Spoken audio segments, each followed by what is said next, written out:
Salut et bienvenue sur la chaîne de Monkey EDC.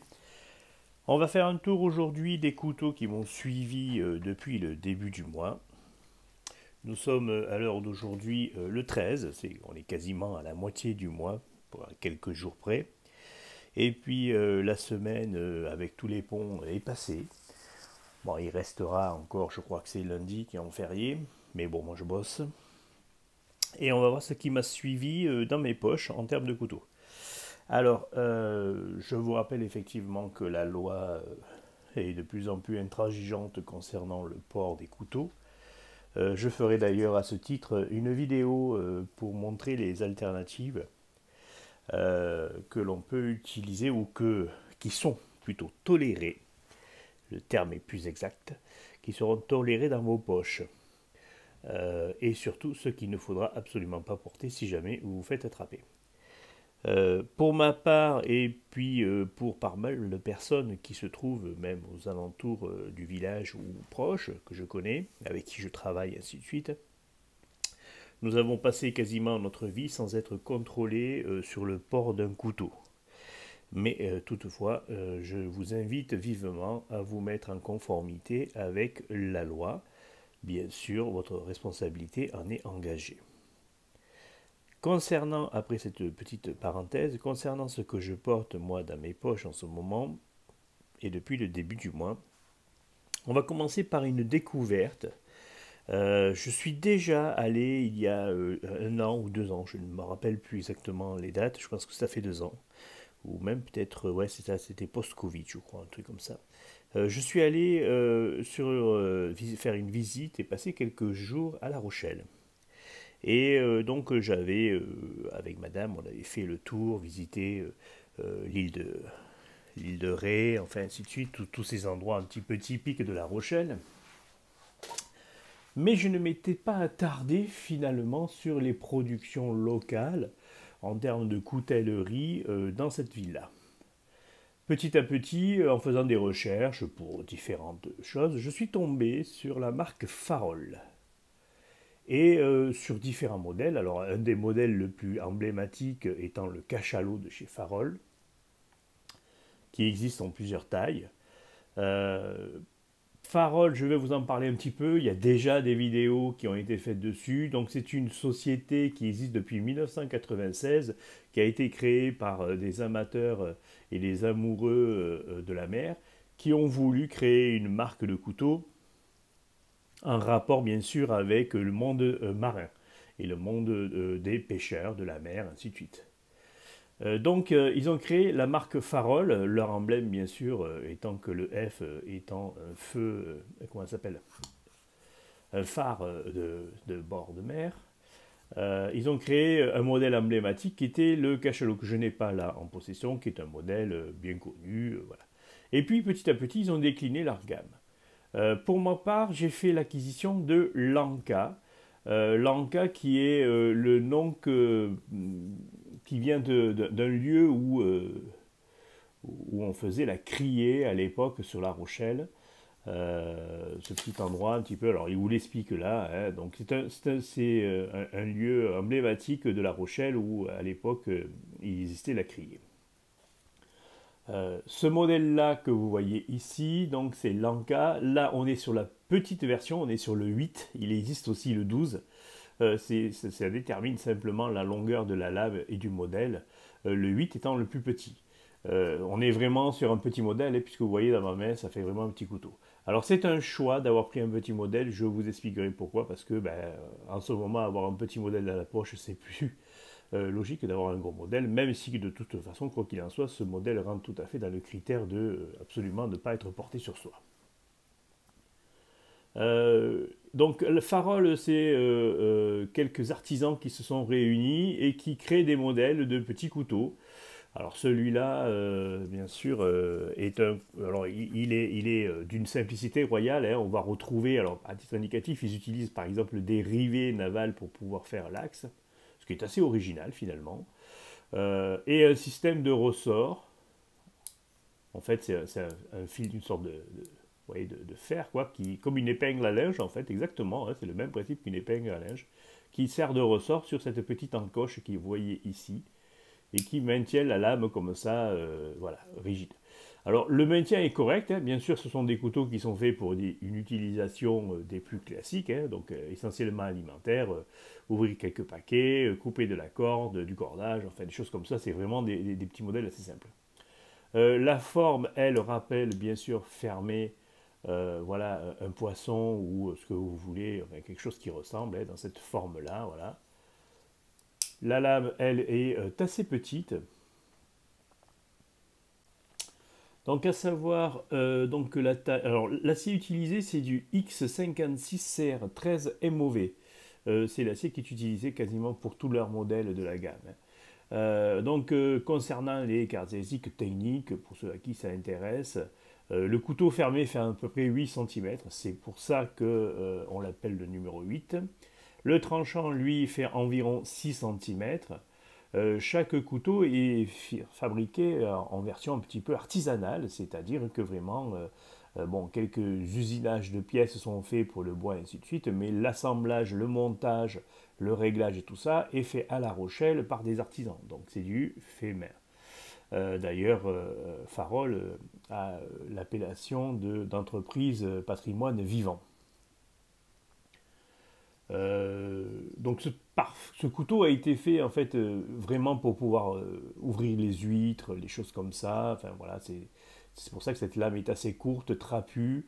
En termes d'épaisseur, on est sur une belle conséquence d'épaisseur, hein. Il y a aussi un petit guillochage très léger qui apporte en fait une sorte de petit chain-ping pour pouvoir appuyer en force. Voilà, donc le manche existe en différentes essences de bois. Moi, j'ai pris du Wegen. Voilà, il existe en Dossi. Alors, moi, j'ai l'utilise. Celui-ci est en Dossi, il existe en If, en Wegen, en Bominga, en Buis, en Padouk, en Ébène, en citronnier de Ceylan et en amourette. Et puis, la lame, elle, vous pouvez l'avoir en plusieurs configurations, poli noir, en mat. Voilà. Il y a aussi des possibilités d'options. Vous pouvez y faire rajouter une dragonne. Donc, en fait, ils vont vous faire un trou ici derrière pour pouvoir mettre une dragonne. Bon, moi j'ai pris le modèle le plus simple. À titre indicatif, le modèle le plus simple ici sans aucune option, parce que c'est ça qui est intéressant, c'est que vous pouvez le configurer plus ou moins comme vous le souhaitez. Sans option, on est à 64 euros pour ce petit modèle. Et il existe à 74-79 euros le grand modèle en version 12, donc 12 cm. Voilà, pour qui ça intéresse. Vous le trouvez sur le site Farol directement, la livraison se fait assez rapidement. Il vous livre quelques petits accessoires avec. Donc il y a cette petite pochette qui est fournie avec le couteau, mais vous pouvez tout à fait avoir aussi des pochettes en cuir, mais ça c'est en supplément, c'est à vous de voir si vous désirez faire l'acquisition. Alors l'originalité de cette pochette en fait c'est que c'est utilisé, en fait c'est du recyclage, hein. C'est le recyclage d'un morceau de voile d'un bateau qui se trouve sur La Rochelle. Donc c'est une toile marine en fait, hein, qui est utilisée, qui vient des entreprises Klein. Voilà, donc, et sur lequel ils ont apporté leur logo. C'est très original, moi j'ai trouvé ça, l'idée, ça assez sympa, de pouvoir en fait réutiliser les matières nobles locales pour pouvoir en faire des étuis ou des emports. Alors c'est une simplicité royale, hein, ça se plie comme ça, vous avez à l'intérieur les élastiques, vous le pliez, vous mettez votre couteau et puis avec les élastiques vous venez simplement refermer la partie. Voilà, c'est vraiment d'une simplicité royale, mais c'est très original et moi j'ai bien aimé ce concept-là. Alors le couteau, je l'ai utilisé essentiellement pour de la table. Je n'ai pas fait de force dessus ni rien du tout. Mais vous voyez, bon, c'est plutôt assez, c'est assez, à la fois assez rustique et finalement bien fait dans sa conception. Un petit peu ce qu'on peut retrouver chez un Opinel, mais dans une version un petit peu plus artisanale et moins industrielle. Ce qui m'a suivi aussi au long de ces quelques jours, on est ici sur un Schulzer, le 7 épis. Donc c'est une des premières versions de ce modèle-là en lame carbone. Voilà, donc un bon petit modèle qui vieillit très bien, qui prend de la patine. Vous voyez, la lame s'oxyde petit à petit. L'aiguisage se fait parfaitement. C'est vraiment un super modèle. Alors on ne le retrouve plus puisqu'il n'est plus fabriqué maintenant, mais puisque Chauser s'est dérivé sur d'autres modèles, on a trouvé aussi maintenant des couteaux à cran forcé, ainsi de suite. Donc ces modèles-là. Mais Moi, c'est un modèle, je trouve, qui aurait dû être perduré parce que c'est vraiment à la fois simple et vraiment dans le concept que j'aime bien, simple, efficace, voilà, du fait main, voilà, un super petit produit. Ce couteau m'a été envoyé par Jean-Charles Laine. Donc vraiment un super produit, mais voilà, j'ai essayé d'en trouver d'autres. C'est assez compliqué de trouver des couteaux de Schulzer, puisque les productions sont assez limitées. Et d'ailleurs, si je ne dis pas de bêtises, je crois qu'il a quand même carrément arrêté de produire des couteaux. Dans un autre modèle, et enfin dans une autre version, on a ici donc un couteau de la marque Room Rider. Room Rider, je vous en avais déjà parlé maintes fois. Ils reprennent des classiques des couteaux américains et les re-adaptent au goût du jour. Avec des matières qui sont à la fois assez nobles, dans des petits, comment ça s'appelle, petit acier. Là, on est sur du 8CR13 et mauvais, hein, ou du 440C ou du 440A. Pour celui-ci, là, c'est du carbone sur cette lame-là. Mais moi, c'est ça que j'aime bien parce qu'en fait, ce sont des couteaux comme les originaux qui vont patiner au fur et à mesure du temps. Vous voyez, ils commencent à prendre une jolie couleur bleutée, hein. C'est vraiment assez sympathique, moi j'aime beaucoup. Donc, on est sur la reprise d'un couteau style canoë, canoë tout la forme. Voilà, avec ces deux lames donc, qui étaient utilisées par les trappeurs pour le poisson, ainsi de suite, hein. Donc, ce sont des petits couteaux de poche. On a ici du laiton brossé au niveau des mitres, voilà, du micarta au niveau. Alors, c'est du micarta, je ne pourrais pas vous dire en quel type de toile ça a été fait, mais c'est du micarta, voilà, dérivé en laiton. Voilà, on retrouve une belle plaque de laiton de chaque côté, enfin les platines montées sur du laiton. Voilà de très jolis petits couteaux qui coûtent absolument pas cher. Là, on est sur une version large. Il existe en version medium et en version small. Donc small, c'est vraiment très petit, hein. Medium, ça va à peu près. Le large, c'est vrai qu'il est peut-être un peu trop grand. J'aurais dû peut-être prendre un medium, mais bon, ce modèle-là, moi, je le trouve assez sympa. Voilà, donc Room Rider, bah, vous en verrez régulièrement, enfin vous en voyez régulièrement sur mes vidéos, je vous en parle assez régulièrement. Vous les trouvez sur la boutique Nice Tool, hein. Et c'est un moyen assez sympa de se faire une collection de couteaux traditionnels qui sont de plus en plus, bien sûr, durs à trouver pour un prix tout à fait abordable. Poursuivre avec un petit couteau traditionnel. Ici, on est sur un couteau avec un verrouillage bac. Voilà. Donc, alors, on est sur. Alors, normalement, c'est censé être de l'os, mais je doute que ce soit de l'os, à vérifier quand même. On est sur des modèles qui sont faits aussi par la marque, enfin qui sont vendus aussi par la marque Nice, c'est ça, Nice Tool. C'est la marque Oncle Sam. Donc en fait, c'est des couteaux, même chose, hein, comme Round Rider, qui reprennent des classiques traditionnels de couteaux de poche américains et qui les rééditent pour pouvoir en faire des couteaux. Donc on va retrouver dans le même concept, hein, les patines en laiton, voilà, on a ici les mitres, la petite plaque, les rivets, voilà. L'acier, on est toujours sur les petits aciers. Généralement, c'est du 440C, 440A. On est sur du 5CR13 et mauvais. En fait, ça dépend un petit peu. Voilà. Des aciers assez simples qui, de toute façon, ont fait la preuve, qui sont très faciles à utiliser, très faciles à aiguiser, à entretenir. On n'est pas sur du carbone sur ces versions-là, ou mon plus grand regret, c'est vrai que j'aurais bien aimé une petite lame carbone sur ces modèles-là, mais ce n'est pas le cas. Donc un modèle assez sympathique, toujours même chose, petit prix, vous touchez ça pour moins de 30 balles, hein. Voilà, c'est vraiment, voilà, plus vous rajoutez des frais de port, c'est vraiment assez sympa. La conception est bonne, on est vraiment dans la version un petit peu, vous voyez, de toute façon là vous voyez en ce moment, je suis plutôt dans ma période couteau traditionnel, style joint, des choses comme ça, voilà, des couteaux assez simples à utiliser, à mettre en poche, essentiellement pour la table. Chez Walker, ils ont réédité une version d'Amacus. Alors, je suis pas fanat du Damacus, en fait, je suis pas fanat du Damas tout court. Voilà, mais ce qui me plaisait bien, moi, c'était le modèle. Donc, ce modèle-là, qui est en fait une copie d'un Soulbuster américain, hein, donc les couteaux de la marque Case qui fabrique ces petits couteaux pour les fermiers américains. On est ici sur une espèce de résine au niveau du manche, ce n'est pas de l'ébène, c'est une sorte de résine plastique.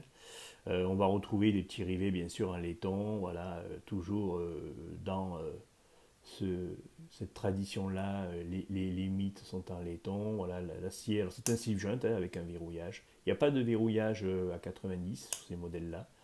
Voilà, la retenue est assez correcte. Voilà, c'est vraiment des petits couteaux de poche. On est sur une petite version là en termes de taille, hein, mais enfin il fait dans les 18 cm ouvert maximum, ce qui suffit largement pour un petit couteau traditionnel pour mettre au fond de sa poche. De chez Case, j'ai deux modèles aussi, un en résine jaune et un en résine noire comme celui-là aussi. Des Soulbuster vraiment de chez Case, avec les fameux caisses qui sont vraiment aussi redoutables et des super produits. Même chose, alors celui-là vous touchez un petit peu plus cher. Hein. Vous allez toucher bien sûr plus cher ça que, parce que c'est du Boker, que du Wrong Rider ou du Oncle Sam. Donc, mais bon, ce sont des couteaux qui sont tout à fait dans des budgets raisonnables si vous voulez faire une petite collection de petits couteaux traditionnels. Et puis alors, celui-ci qui m'a suivi, qui est un couteau d'une chinoiserie hein, totale, qui reprend les grands traits en fait d'un benchbed Trooper. Donc on reprend un petit peu ces grandes lignes. Il y a quand même beaucoup de différences. On est quand même sur un manche en micarta. Voilà, même chose, on est sur un prix tout à fait accessible hein, pour ce genre de modèle-là, au moins de 30 euros, avec un blocage ici vraiment comme les slip joints à 90 et puis une fermeture. Voilà. Un petit modèle qui prend, que j'aime bien moi, parce que vous voyez, le micarta travaille, vieillit, il s'assombrit avec le temps. Ça, vous mettez un coup d'éponge avec un peu de produit vaisselle et puis ça reprend sa couleur vive d'origine. Mais moi j'aime bien comme ça qu'ils prennent qui vieillissent doucement. Je lui ai rajouté une petite dragonne en cuir ici à l'arrière que j'avais d'un porte-carte, je crois que c'était, voilà, pour apporter avec le micarta. Je trouve que l'accord s'adapte super bien. Voilà, c'est un bon petit couteau de poche, hein, il y a une bonne rétention. L'acier, on est sur du petit acier, CR13 est mauvais, 8 c'est ainsi de suite. Enfin, c'est ainsi de suite pour ce genre d'acier-là, qui moi me conviennent finalement assez bien. Je suis pas, enfin, ce qu'il faut savoir, c'est que depuis peu, ben, bien sûr, les aciers de l'espace et même les aciers issus de la technologie des poudres ont de plus en plus de succès dans la coutellerie. Mais moi, je suis plutôt resté vieille école et j'aime bien les aciers classiques, le carbone, l'inox, des petits inox comme ça, le 12C27, à la limite, allez, on peut aller taper sur du 14. Et puis voilà, du D2, voilà, des petits aciers assez simples comme ça, qui sont finalement faciles à entretenir. Ça ne demande pas tout un matériel pour pouvoir les aiguiser, et ainsi de suite. Pour le transport de tout ceci, cette petite pochette de chez Viperad, voilà, que vous connaissez, je vous en avais déjà parlé, je crois que même vous êtes quelques-uns à l'avoir acheté, qu'on trouve sur Amazon assez facilement. On peut la porter en fond de poche, c'est ça que j'aime bien, selon les modèles que vous mettez dedans. Ou alors vous pouvez la glisser à la ceinture pour pouvoir avoir un port-ceinture. Et si je dis pas de bêtises, vous voyez, il y avait ici la petite dragonne que j'ai déplacée, que j'ai mis ici, si je ne dis pas de bêtises. Il prend une jolie petite patine, hein, c'est du beau petit cuir qui vieillit bien, moi j'aime bien, hein, voilà. Pour même chose, un prix tout à fait abordable, ce qui vous permet de pouvoir en avoir plusieurs si vous souhaitez. Il existe en noir aussi normalement ce modèle-là. Moi j'aime bien ce genre de petite patine, comme ça, une petite pochette comme ça pour glisser les couteaux. Je trouve que c'est assez sympa de protéger quand même des objets. Par exemple ce modèle-là, ça va être dur d'en retrouver. Moi je trouve que c'est important de le protéger, hein, voilà, parce que il faut qu'il dure. Surtout qu'en plus, il vient de Jean-Charles Laine, donc bien sûr, c'est un plaisir de pouvoir le garder à long terme. Voilà pour les couteaux qui m'ont suivi pendant cette période-là. Il y a un petit PS à rajouter à ces modèles-là. Donc je suis allé hier faire un tour sur Chalon, puisqu'on était à la maison de campagne. Et je me suis arrêté, il y avait un vide-grenier, une sorte de puce, ou vide-grenier, ou comme vous les appelez, quoi. Donc en faisant le tour, c'est super rare ici de trouver des couteaux.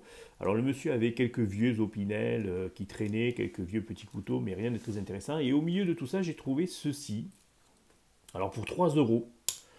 Voilà, donc on est sur un Wenger, Wenger Delemon. Voilà, alors j'ai demandé à le sanglier brestois qui m'a expliqué donc que c'était une ancienne version du Ranger, donc c'est le Ranger 02 si j'ai bien compris. Voilà, donc on est sur un modèle à 130 en termes de taille. C'était un modèle avant que Wenger devienne Victorinox et soit racheté par Victorinox. Donc on retrouve typiquement voilà, l'ancien blason de la marque. Et puis leur système de déverrouillage, en fait, qui est un liner lock qui fonctionne par bouton, comme on peut voir ici. Voilà. Quand on appuie, vous voyez, ça déplace le liner lock ici à l'intérieur pour pouvoir le fermer. Voilà. L'acier, ben, je crois qu'on doit être dans le même style d'acier que ce qu'on peut trouver chez Victorinox. Je ne pourrais pas vous le confirmer. On retrouve ici le petit blason. Alors, je ne sais pas si on va bien le voir avec le petit parapluie voilà, de la marque. Voilà. Stainless Steel, ainsi de suite, donc Wenger, Delemon, avec le petit logo. Alors c'est pas un parapluie, c'est une sorte d'arbalète, si je crois bien le logo. Voilà. Donc celui-ci est fourni avec un tire-bouchon, hein, bien sûr, puisqu'on est en Bourgogne, hein, ça serait quand même dommage. Voilà. Donc un bon coup d'éponge avec du savon, un petit peu de frotté, voilà, il est ressorti comme neuf, il a gardé un petit sur ici son anneau. Sur ces versions-là, par rapport à des Victorinox, il n'y a pas de, voyez, de tire-bouchon, fait ça s'appelle de cure-dent ou d'épingle à épiler, comme on pourrait retrouver sur certains modèles. Voilà une découverte, enfin un modèle sur lequel je suis tombé par hasard pour 3 euros. Ben voilà, il n'y avait pas photo, il fallait bien sûr le prendre. Et puis surtout qu'il est très très bien conservé, je trouve, pour ce petit modèle-là. J'ai aucune idée de sa valeur réelle à l'heure actuelle. D'ailleurs, j'imagine qu'il n'est même pas édité. Je ne sais même pas si Victorinox a sorti un modèle récent. Alors, peut-être qu'il doit y avoir un Ranger Grip avec comme ça juste le tire-bouchon et la lame. Mais je ne pourrais pas vous dire le modèle si Jean-Luc de la chaîne, comment il s'appelle donc Luc, je veux dire, de la chaîne le sanglier brestois passe par là, il vous donnera certainement plus de caractéristiques sur ce modèle-là. Voilà, donc ça c'est vraiment intéressant. Il était dans ma poche hier. Hein. Je l'ai gardé toute la journée. J'ai mangé avec. Hein, et puis vraiment, non, c'est vraiment un super petit produit voilà, qui est vraiment un couteau. Voilà. Pour une fois, Victorinox, c'est ce que j'expliquais, hein, c'est que lorsque vous avez des petits modèles, style 91, pour moi, c'est pas des couteaux, c'est des multitools. Mais lorsque vous atteignez des 111 ou des 130, ben, c'est des couteaux. Voilà. Là, vraiment, on est dans la gamme des couteaux pour ma part. Hein. D'ailleurs, lorsqu'on fera la vidéo sur ce qui est autorisé de porter tout ça, vous verrez que la taille du 91 et du 111 ou du 130 ben, fait la différence aux yeux des forces de l'ordre pour savoir quel est le modèle qui vous laisseront en poche ou ceux qui vous confisqueront. Selon bien sûr toujours l'appréciation du gardien de la paix. Voilà pour les modèles qui m'ont suivi depuis le début de la semaine. Si vous avez des questions, des commentaires, bien sûr. Si vous voulez que je fasse une vidéo spécifique sur un modèle ou sur un autre, on pourra faire ça. Mais bon, j'en ai déjà parlé beaucoup de tous ces petits modèles-là. Hein. Vous les avez déjà vus sur des vidéos précédentes.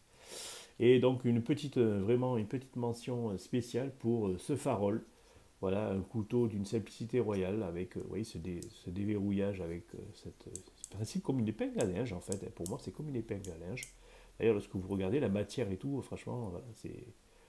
Mais c'est sympa. Voilà, l'idée est à la fois simple et originale et finalement, ce qui fait la simplicité va certainement faire la fiabilité à long terme. Hein. Allez, sur ce, n'oubliez pas, bien sûr, toujours pour le référencement et pour aider à ce que la chaîne vive et perdure, surtout, vous likez, vous partagez, vous mettez un petit commentaire, bien sûr, c'est avec plaisir, même si ce n'est qu'un petit pouce ou un petit sourire, ça fait toujours plaisir. Voilà. Je vois que vous êtes passé et puis ça me permet en même temps de jeter un coup d'œil et de savoir qui c'est qui voit, qui c'est qui regarde. Vous êtes de plus en plus nombreux aussi à regarder les vidéos non abonnés. Faites-le, s'il vous plaît. Ça aide. Surtout que maintenant, les algorithmes de chez YouTube ont énormément changé et tout ce qui parle de couteau est un peu mal vu en ce moment dans la communauté YouTube. Hein. Et du coup, ben, ils sont un peu souvent recalés au fond. Donc, si vous voulez qu'on continue à parler de passion, de couteau, de décès, de choses comme ça, c'est important que vous jouez le jeu et que vous partagez, vous likez, vous mettez des commentaires pour pouvoir permettre à ce que ces vidéos, quels que soient mes confrères, puissent remonter et qu'on ne soit pas plus ou moins foutu dehors de YouTube parce que c'est pas bien de parler couteau, des choses comme ça, ce qui est dommage à l'heure actuelle, je trouve, pour finalement un objet qui nous suit depuis la nuit des temps. 25 000 ans, je crois, pour le premier couteau qui a été découvert. Enfin, c'est quand même dommage qu'une tradition comme ça, déjà qu'en France, vu la tradition coutelière qu'on a, de voir une loi qui a été pondue comme ça, moi je trouve ça aberrant, mais bon. C'est mon avis, et puis voilà, mais je pense que vous êtes nombreux à partager cette idée-là. Allez, sur ce, je vous dis merci bien et à bientôt.